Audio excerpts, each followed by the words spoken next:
चीन से पाकिस्तान को 1 अरब डॉलर मौसूल हो गए हैं। तर्जुमान स्टेट बैंक ने चीन से रकम मौसूल होने की तस्दीक कर दी है। मजीद जानते हैं डॉन न्यूज़ के नुमाइंदे ताहिर शिरानी से। ताहिर, बताइएगा क्या मालूमात है आपके पास, क्या तस्दीक की गई है? देखें, पाकिस्तान की जानिब से चंद रोज कबल चीन को 1 अरब डॉलर का जो कमर्शियल लोन था वो वापस किया था, और जिसके बाद आज पाकिस्तान को 1 अरब डॉलर वापस मौसूल हो गए हैं। जो रकम पाकिस्तान ने चीन को अदा की थी वो दोबारा मिल चुकी है। चीन के साथ इस हवाले से हुकूमत पाकिस्तान ने बातचीत मुकम्मल की थी, और आज दिन को वजीर खजाना इसहाकडार की जानिब से ये कहा गया था कि आज चीन की जानिब से जो 1 अरब डॉलर हैं वो मौसूल हो जाएंगे।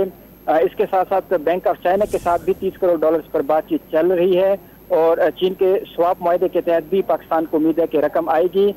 हुकूमत पाकिस्तान ने इसलिए चीन को एडवांस में 1 अरब डॉलर अदा कर दिए थे ताकि रवा माली साल के दौरान यानी 30 जून से पहले जो पाकिस्तान को रकम है वो वापस मिल जाए।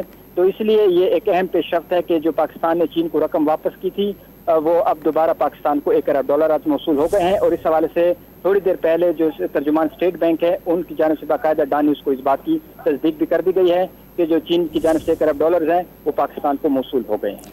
ताहिर, बहुत शुक्रिया आपका।